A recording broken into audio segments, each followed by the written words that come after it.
class, Call of the Wild, coming to you from inside my house this time. It was really hot outside, so I decided to film this one from the comfy of my couch. I have my favorite candies, favorite blanket. It's a good way to just kind of sit inside in the AC to find your favorite place. I like to, you'll find me a lot in this spot right here. So we're going to move on to chapter 8. Now, last time we read, Buck had some new owners, Charles and Hal and Mercedes, and we learned that they are newbies. They've never really done this before, and so the sled is too full and things are falling out. They're not used to the weather. They're treating the dogs pretty badly.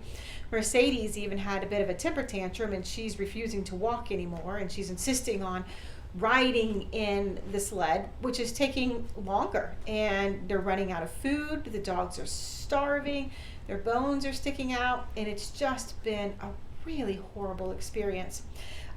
Last time we read too, we learned that it was Billy and Kona had to be left behind, and so we were kind of left up to our imaginations what happened when those dogs were left behind. So we're going to go with chapter 8. Chapter 8 is called John Thornton. It is another one of the kind of the longer chapters, so I hope you enjoy. Although it was a beautiful spring weather, the dogs and humans did not notice it. Each day the sun rose earlier and set later. It was dawn by 3 in the morning, and it stayed light until 9 at night. From every hill came the trickle of running water. The ice was beginning to melt everywhere. Air holes formed in the ice, cracked open and spread apart, while thin sections of ice fell through the river underneath. With the dogs falling, Mercedes crying, Hal yelling angrily, and Charles's eyes watering, they staggered into John Thornton's camp at the mouth of White River. When they stopped, the dogs dropped to the ground. Mercedes dried her eyes and looked at John Thornton. Charles set out on the log to rest. He sat very slowly and carefully because his body was so stiff. Hal didn't like the talking. John Thornton was whittling an axe handle. Now hopefully you looked up that word whittling. It is one of your vocabulary words. He whittled and listened, gave short replies, and when asked, even shorter pieces of advice. He knew what these people were like right away, and he gave his advice. He was sure they would not follow it. They told us that the ice was breaking on the trail, the bottom dropping out, and the best thing for us to do is wait, Hal said, after Thornton warned them not to risk going over the ice.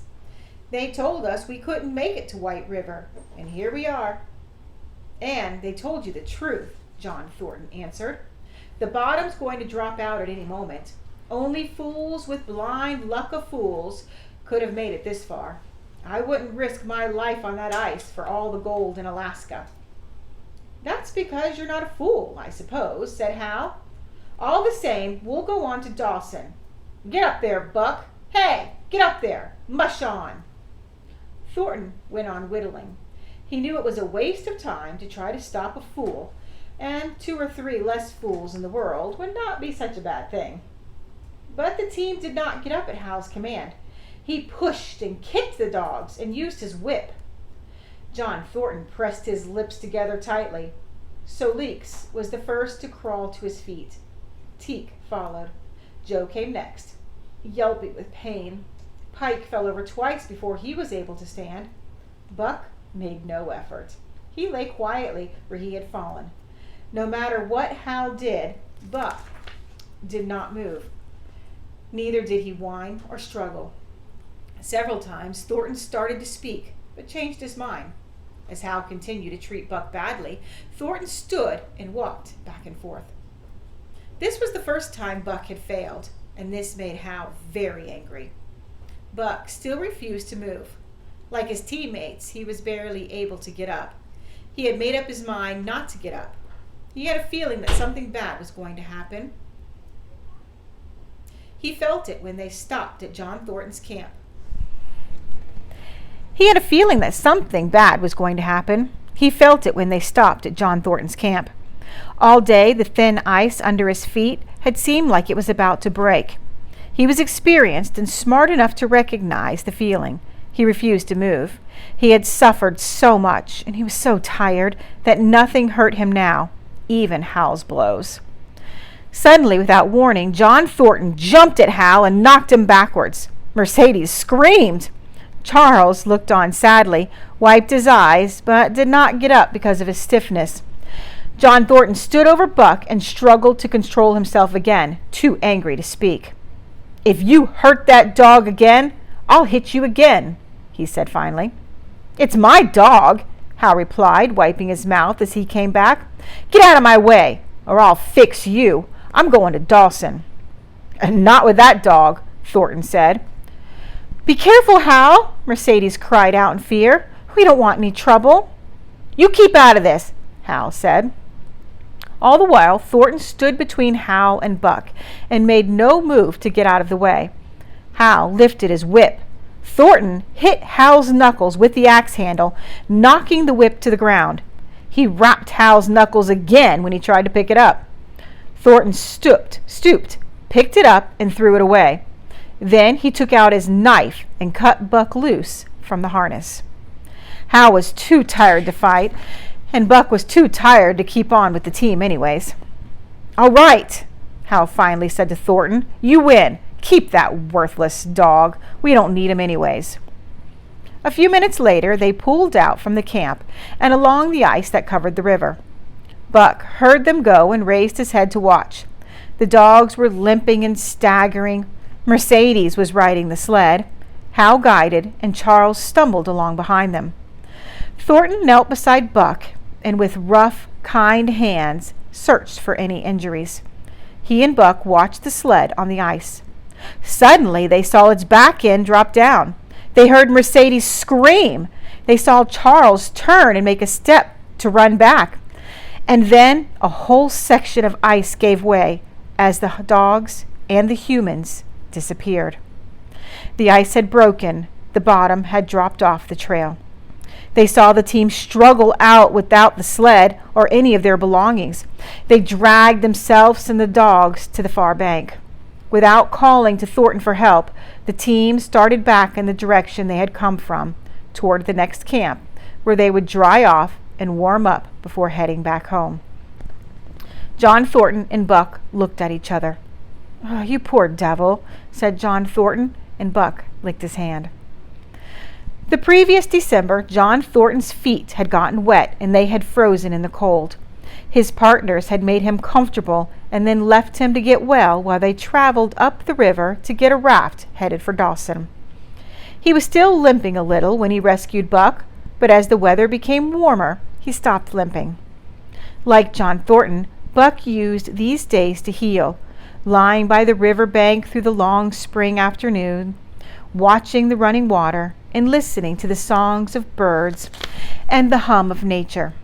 He slowly won back his strength.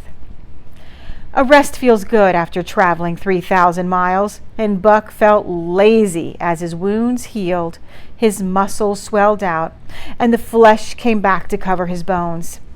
They were all feeling lazy, Buck, John Thornton, Skeet, and Vig, waiting for a raft to come and carry them down to Dawson.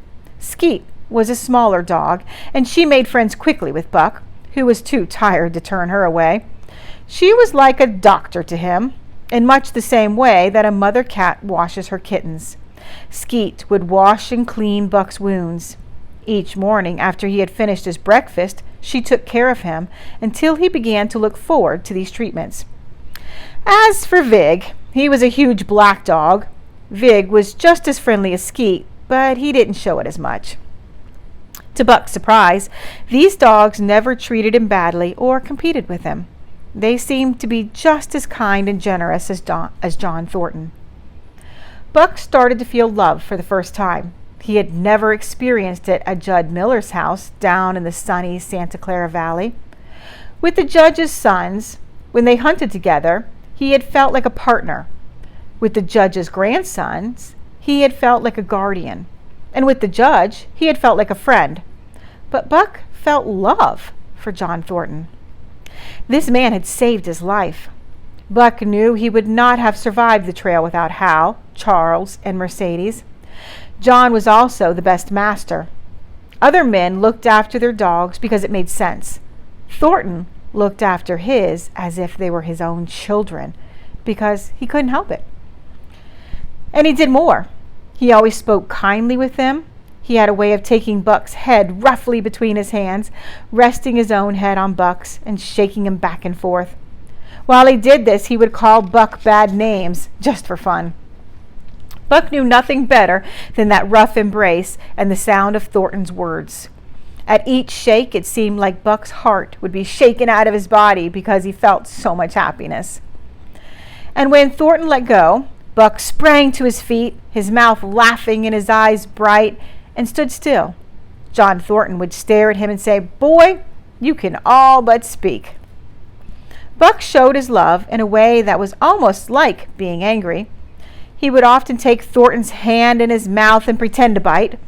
Buck understood that Thornton called him bad names just for fun, and Thornton understood that these pretend bites were like a hug. Buck went wild with happiness when Thornton touched him or spoke to him.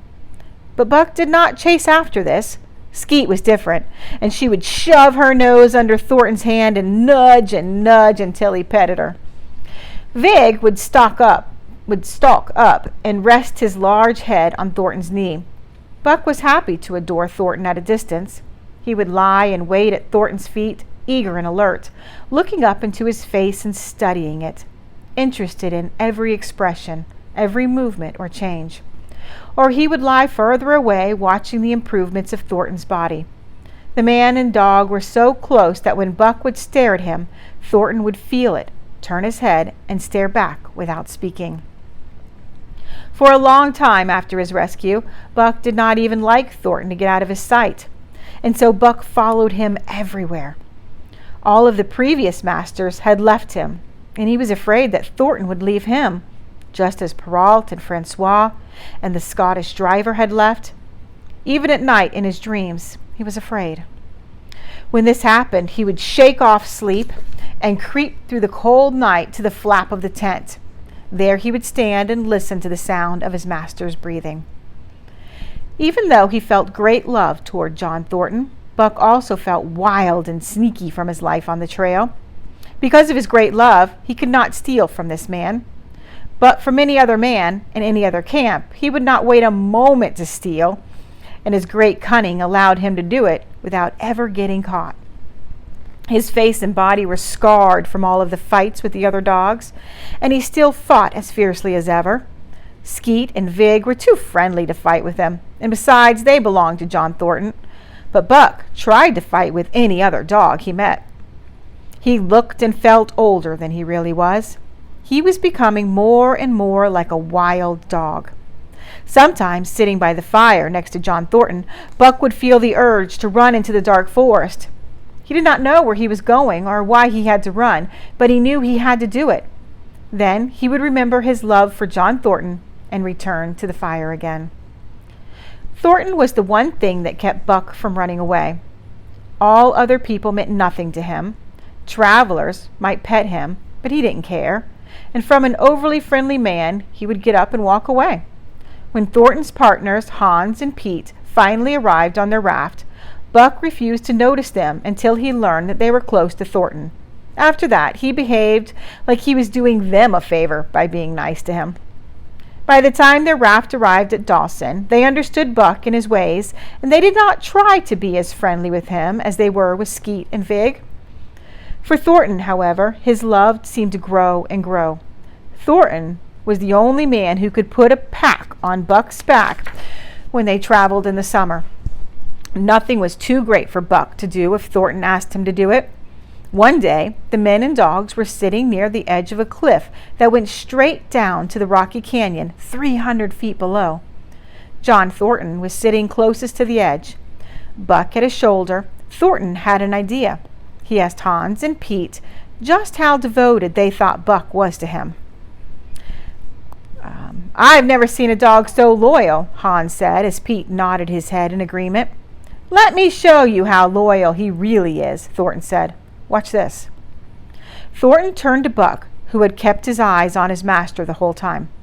Jump, Buck, he commanded, pointing out and over the cliff. and the next instant he was pulling Buck back up from the edge, with Hans and Pete helping him. "It's amazing," Pete said, after it was over and they were all safe. Thornton shook his head. "No, it's good that he would listen to me, but it's terrible, too. Sometimes it makes me afraid." So Thornton was kind of challenging him to see, would Buck really do what he said to do? So he told Buck to jump over the cliff, and Buck was going to do it. They caught him, of course, and didn't let him fall over, but Buck is that devoted to John Thornton. "I would not want to be the man who lays a hands on you while he's around," Pete said, nodding his head towards Buck. "He's as loyal and fierce as a friend anyone could have." "Hi, Jingo," Hans chimed in. "I agree with Pete. That dog is worth an army. I pity the man who has to find that out the hard way." It was at Circle City before the end of the year that Pete's worries came true. Black Burton was a bad-tempered and mean man, and he had been picking a fight with a newcomer at the hotel when Thornton stepped in to break them up. Buck was lying in the corner, as he always did, head on his paws, watching every move his master made. Burton struck out without warning and knocked Thornton over. The people who were watching heard a sound that was not a bark or a yelp, but something that was closer to a roar, and they saw Buck rise in the air as he jumped on Burton. Burton was hurled back with Buck on top of him. The crowd had to pull Buck away, and while they checked Burton's injuries, Buck prowled up and down, growling ferociously, trying to rush in, being forced back by a dozen men. Finally, Burton was able to stagger back onto his feet. "I've never seen a dog like that," he gasped, "and I pray I'll never have to see another one like him again." And from that day on, Buck's name spread through every camp in Alaska. Here's the picture.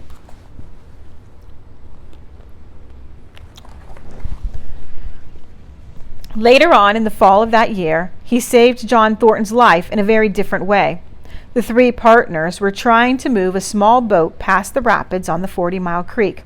Hans and Pete were on the land, holding a rope that was attached to the boat. Thornton was in the boat, moving it carefully across the river and shouting directions to the men on shore.